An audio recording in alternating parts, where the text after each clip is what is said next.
सिंह राशि व्यक्ति मैंने जदि गत किछि मास होला रिलेशनशिप मैरिज किंबा पार्टनरशिप को नहीं अजଣା चिंता बढ़ुची बारंबार मिसअंडरस्टैंडिंग होची लोकों को विश्वास करिवारे कंफ्यूज होची बिजनेस पार्टनरशिप को नहीं अस्थिरता अनुभव होची ताले गोटे कथा निश्चय बुझंतु राहु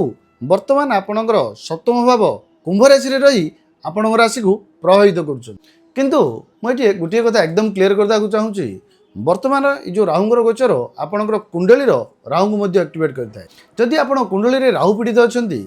ताहले यही समय रिलेशनशिप रे कन्फ्यूजन भूल बुझामणा भूल लोकों ऊपर विश्वास करवा एवं पार्टनरशिप रे चैलेंज अनुभूत होता है कारण सप्तम भाव हूँ life partner marriage business partnership एवं पब्लिक रिलेशनशिप भाव किंतु जदि आपण कुंडली रे राहु शक्तिशाली अच्छा ताहले सही राहु बिजनेस रे growth foreign connection networking new opportunity एवं लोकों मध्य अलग परिचय देवार कारण होता है देखो राहु केवे भी सीधा सड़क सक्सेस दिखते ना प्रथमे से आपणकर सेल्फ कंट्रोल को टेस्ट करती शास्त्र कहे राजयोगं भोगलाभम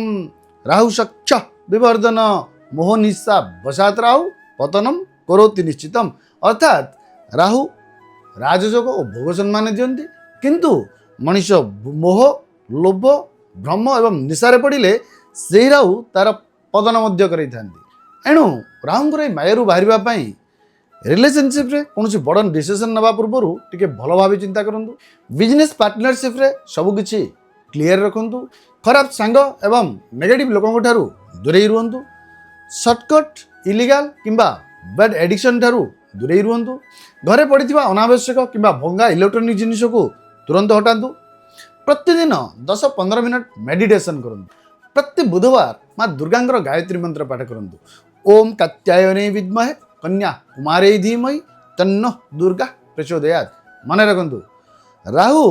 आपणकर शत्रु नुहति से केवल देखा चाहती आपणकर संपर्क निष्पत्ति एवं निज मन को केते कंट्रोल कर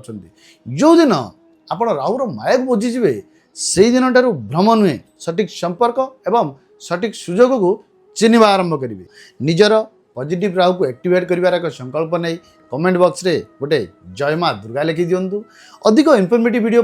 ज्योतिषवाणी को लाइक और फॉलो करूँ जय जगन्नाथ राधे राधे।